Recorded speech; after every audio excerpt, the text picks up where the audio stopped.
Hi, I'm Kim. You're watching Kim Wilson TV. My channel is dedicated to helping victims of narcissistic abuse get free and stay free. Many people have wondered, and I too have wondered, how the narcissist is doing with the new victim, how the narcissist is just doing in life once we leave. But I do not believe that the narcissist that we knew is even still alive. In fact, I believe that we kill them once the mask starts to slip, once we expose them, and once we ultimately leave. And I want to talk about that death today. The narcissist has no unique personality of its own. Now, when you look out at the collective here, you can certainly identify individuals with very unique personalities. That's not what's happening for the narcissist. They truly are meat suits, dead, empty vessels, nothing in there, empty from top to bottom. So where they get their character traits from, their personality from, is from mirroring targets and victims. Now, Trevor was, when I first met him, of course, a co-worker, and what he seemed to have to me as far as personality went, well, full on drunkenness. He was just a drunken clown. But he had residual sort of character traits of the last victim. Now, I noticed as he, pursued his targeting of me, that he was adapting a whole different personality. He was taking on my personality. He was showing interest in all the things that were important to me. And yes, they seem to have this sixth sense. They seem to know things about us. And I think that kind of goes back to the very real possibility that we're dealing with some sort of demonic entity, most likely the Jezebel spirit. And if you do a little research about Jezebel, she does have the ability to morph into the person that's being targeted. Mirroring, that's what they're doing. Now, as the narcissist is taking on your character, your personality, they are becoming just like you. And it is ultimately that we fall in love with. And I think most people would say, I would just love to find someone just like me. And with all of the challenges in life and challenges, even with healthy relationships, having a partner in your life who shares your common goals and values and interests certainly would make things a little bit easier. And as they morph into us, I think it's that idea that we have found someone just like us that creates that insane soulmate, twin flame, oh, I found the one person out there for me kind of bullshit.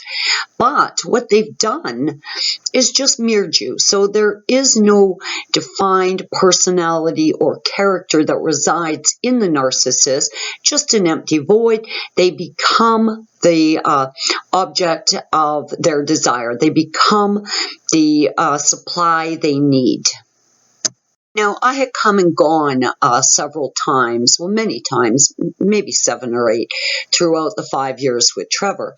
And I noticed every time I went back, and though I didn't know what it was, I would see character changes, personality changes. And now in retrospect, what I believe was happening is he would, desperate for supply. Trevor couldn't make it one night on his own.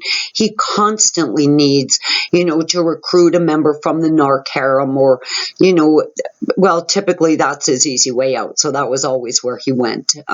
He referred to them as drinking partners, grudge fucks, that sort of thing. But what it was actually was just desperation supply, temporary desperation supply. Now, of course, when I would go back, there would be almost residual personality traits, character traits that I'm certain now were the product of him mirroring, whatever stand-in he had at the time. So we would get back together and he would morph back into the partner he thought I needed. Now, no, he was never nice throughout that. But he did morph back into someone who was mirroring me. I think we're all aware that the narcissist needs supply exactly like a junkie needs drugs. So the narcissist is not going to take that persona, that fake image, that character that he created for me and use that on another victim. Absolutely not. Each character that they create is intended to target a specific person.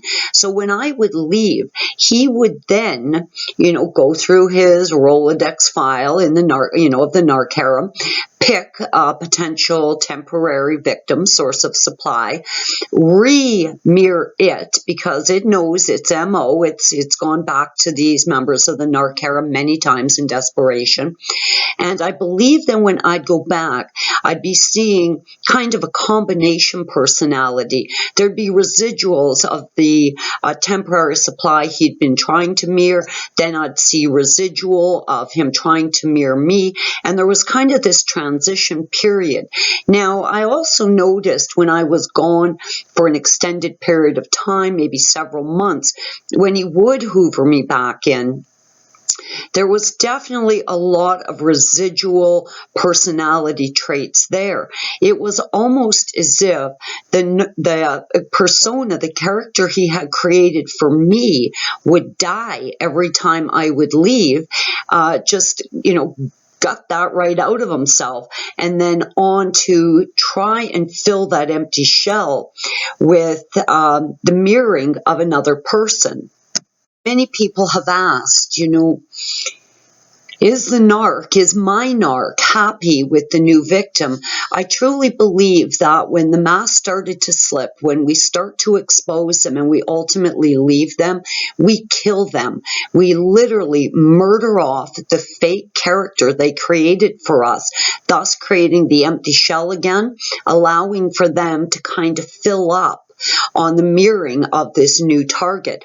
I don't believe that my narc or your narc has ever moved on to a new relationship. Not ever. I don't believe our narcs are with new victims. I believe our narcs died in their entirety, absolutely gone, poof, vanished into thin air, never to be seen again, unless, of course, you get hoovered back in.